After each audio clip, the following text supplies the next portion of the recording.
Assalamualaikum warahmatullahi wabarakatuh. Selamat pagi anak-anak. Ini merupakan video kedua untuk hari ini, yaitu tentang cara menyajikan himpunan. Di video pertama tadi kalian sudah belajar mengenal konsep tentang apa itu himpunan dan keanggotaan himpunan ya. Nah, di video kali ini kalian akan mempelajari bagaimana cara untuk menyajikan atau menyampaikan himpunan. Nah, ada 3 cara ya anak-anak. Yang pertama yaitu dengan metode deskripsi, kemudian yang kedua yaitu enumerasi atau menyebutkan anggotanya, dan yang ketiga yaitu dengan notasi pembentuk himpunan. Akan kita pelajari yang pertama dulu yaitu mengenai metode deskripsi. Nah, metode deskripsi ini yaitu menyatakan himpunan dengan menuliskan sifat yang dimiliki anggotanya. Nah, bisa juga menuliskan syarat keanggotaan himpunan tersebut di antara kurung kurawal. Contohnya, A adalah himpunan kendaraan beroda 4. Nah, ini kita sebutkan sifat yang dimiliki himpunan tersebut. Ini ya, sifatnya yaitu kendaraan yang beroda 4. Nah, ini yang dinamakan metode deskripsi. Atau jika kita menggunakan kurung kurawal menjadi seperti ini. A sama dengan, menggunakan sama dengan, dan ada tanda kurung kurawalnya. Sifat atau syarat keanggotaannya itu kita tulis di antara kurung kurawal. Ini ya, syarat keanggotaannya kan tadi kendaraan beroda 4. Kemudian contoh yang kedua, P adalah himpunan bilangan asli yang kurang dari 7. Nah, ini ya syaratnya yaitu bilangan asli yang kurang dari 7. Sehingga kalau disajikan dengan kurung kurawal ya menjadi P sama dengan bilangan asli yang kurang dari 7. Pokoknya tanda kurung kurawal ini menunjukkan dia adalah suatu himpunan. Kemudian, contoh yang ketiga, Z adalah himpunan huruf vokal dalam abjad Latin. Nah, berarti jika menggunakan kurung kurawal, syaratnya kan yang ini ya, huruf vokal dalam abjad Latin. Berarti menjadi Z sama dengan tanda kurung kurawalnya huruf vokal dalam abjad Latin. Kemudian contoh yang terakhir, J adalah himpunan bilangan genap antara 4 dan 15. Berarti syarat atau sifat himpunannya yaitu bilangan genap antara 4 dan 16. Sehingga jika dituliskan J sama dengan, ini harusnya ada sama dengannya ya anak-anak, sama dengan bilangan genap antara 4 dan 16. Nah, jangan lupa himpunan itu menggunakan huruf kapital. Ini ya, A, P, Z, dan J-nya menggunakan huruf kapital. Itu untuk metode deskripsi. Kita hanya menyebutkan sifat atau syarat keanggotaan himpunan tersebut.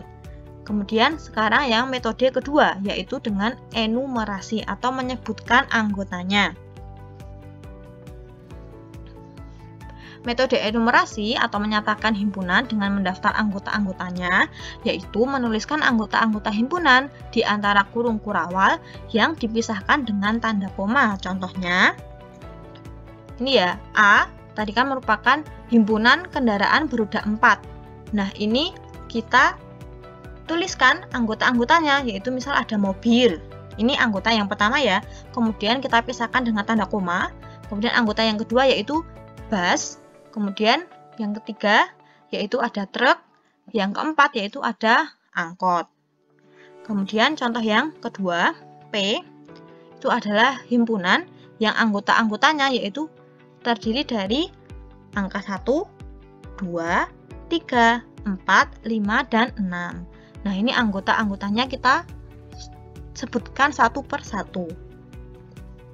Kemudian Z, tadi kan ini himpunan huruf vokal dalam abjad Latin.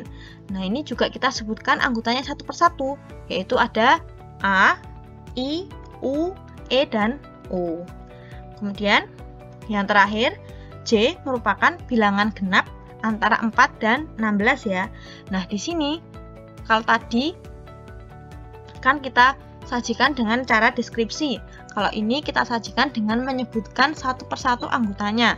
Berarti bilangan genap antara 4 dan 16 yaitu ada 6, 8, 10, 12, dan 14. Bisa dipahami? Jadi kalau deskripsi tadi kita menuliskan syarat atau sifat himpunannya. Kalau enumerasi, kita sebutkan satu persatu anggota himpunannya. Kemudian cara yang ketiga yaitu disajikan dengan notasi pembentuk himpunan. Nah, menyatakan himpunan dengan notasi pembentuk himpunan atau kita namakan juga dengan metode bersyarat, yaitu anggota himpunan dinyatakan dengan variabel yang diikuti dengan garis tegak dan syarat keanggotaannya. Contohnya ini P jika disajikan dalam bentuk deskripsi, yaitu P adalah himpunan bilangan asli yang kurang dari 7. Jika kita ubah cara penyajiannya dengan metode notasi pembentuk himpunan menjadi seperti ini. P sama dengan, kemudian kita tulis kurung kurawal. Nah, kemudian dinyatakan dengan variabel. Variabel itu apa? Variabel itu suatu huruf ya anak-anak, huruf yang nilainya itu belum kita ketahui. Jadi ini misal kita gunakan huruf X. Tentu saja ini tidak harus X ya. Kalian boleh menggunakan huruf A, huruf B, huruf C juga boleh. Di sini Bu Alfi menggunakan huruf X. Kemudian diikuti garis tegak. Ini garis tegak. Nah, dan syarat keanggotaannya. Nah, tadi kan himpunan P, syarat keanggotaannya yaitu bilangan asli yang kurang dari 7. Berarti si X ini kan harus kurang dari 7 dan X ini merupakan anggota bilangan asli. Masih ingat ya, ini notasi merupakan anggota dari bilangan asli. Nah, jadi jika kita baca himpunan P ini, jika disajikan dengan notasi pembentuk himpunan, P yaitu anggota P yaitu X, di mana X kurang dari 7 dan X merupakan anggota bilangan asli. Kemudian contoh yang kedua, J adalah himpunan bilangan genap antara 4 dan 14. Ini tadi jika kita sajikan dalam bentuk deskripsi. Nah, jika dengan notasi pembentuk himpunan menjadi J sama dengan X. Nah, karena di antara berarti X lebih dari 4 dan X kurang dari 16. Ini kan di antara 4 dan 16 ya. Dan X merupakan bilangan genap. Jadi jika kita baca anggota himpunan J yaitu X, di mana X lebih dari 4 dan kurang dari 16 dan X merupakan anggota bilangan bulat. Bisa dipahami anak-anak? Jadi kita tulis kurung kurawal, kemudian ada variabelnya, kemudian ada garis tegak, dan kita tulis syarat keanggotaannya. Nah, contoh soal. Diketahui ada himpunan A yang anggotanya terdiri dari 1, 3, 5, 7, dan 9.